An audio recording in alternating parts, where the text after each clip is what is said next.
Hey guys, I am back from hunting. I got my RV set up outside my house, it's all winterized, and I didn't do real well hunting. We had a great trip. I thought I'd show you something new. Went ahead and installed one of these Chinesium diesel heaters, and that's its 10-liter tank right there. And last night it burned roughly half a tank. You can't hardly tell the right level on it because of the angle on the camera, or the lens on the camera I should say. But as you can see, that's how I mounted it inside my hood compartment. The fuel line comes out down there at the bottom corner of the tank, comes up to here where it goes through a fuel filter into the fuel pump, and I installed a service line so that I can see what the air bubbles are doing and how the fuel's doing when it's priming. And then I also have a little bit extra in case I need to make some adjustments later. And then it runs back behind there.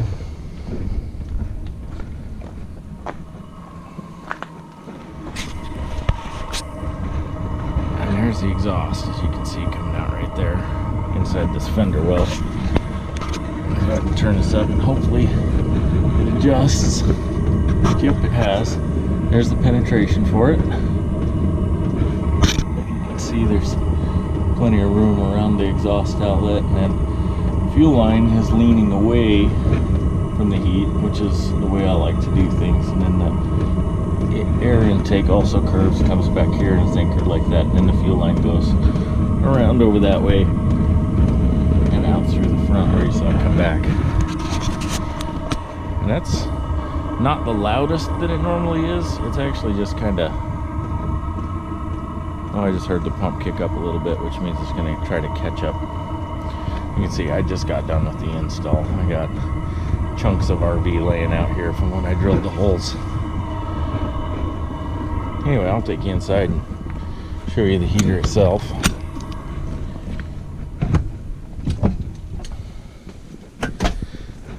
There's a couple of things that are going to be on this video as well. As you can see, I don't know if you can see, there we go. But there it is. I just mounted it alongside the passenger seat, punched the holes down, then it comes out here, blows out across the floor.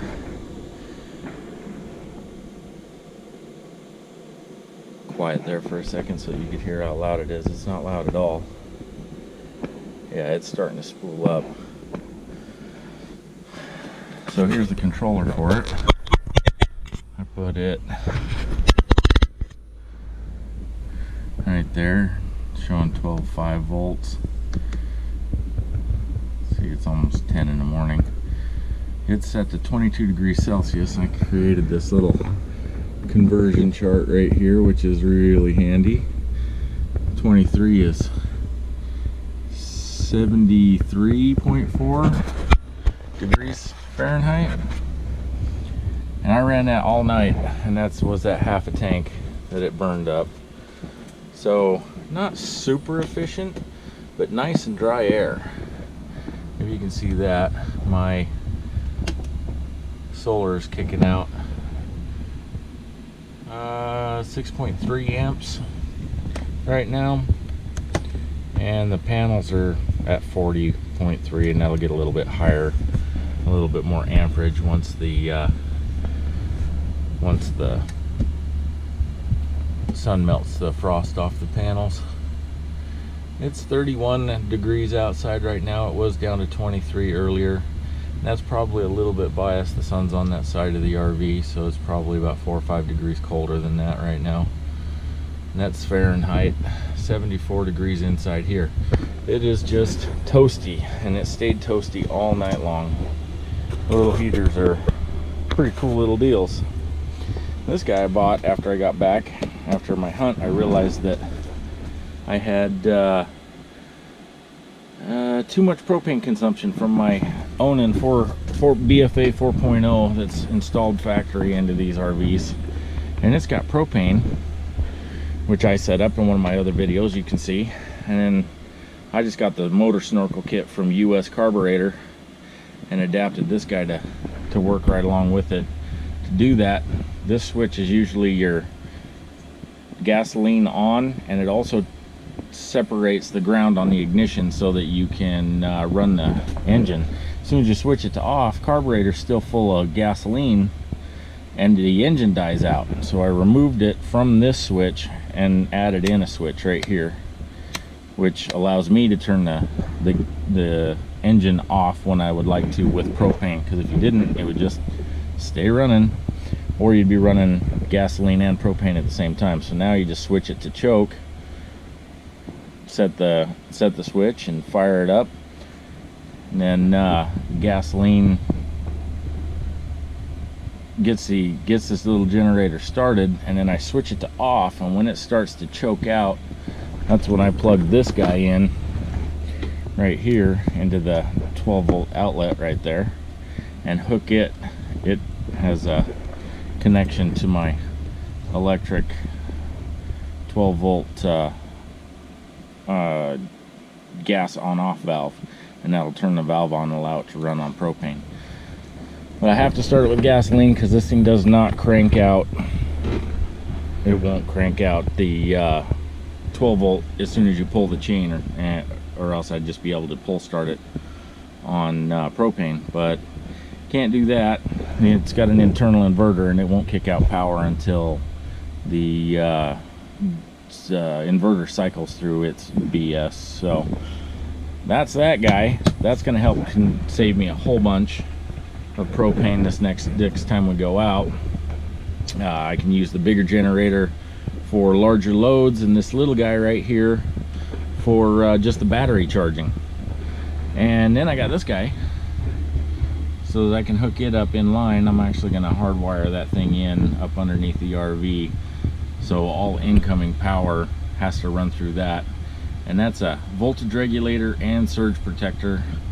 Hughes Autoformers has patent on this, and they're the only ones who make one that has patent to it and is legal. I didn't see any of these from overseas, or else I might have looked that route. They protect you from over voltage, and they boost the voltage up when you experience lower power input from your RV parks or from your generator. Basically smooths out the electrical, and any generator surging that happens when you're first firing it up saves your electronics from that. And yeah, other than that, you guys have seen the setup in my previous videos where I'm running off of no solar.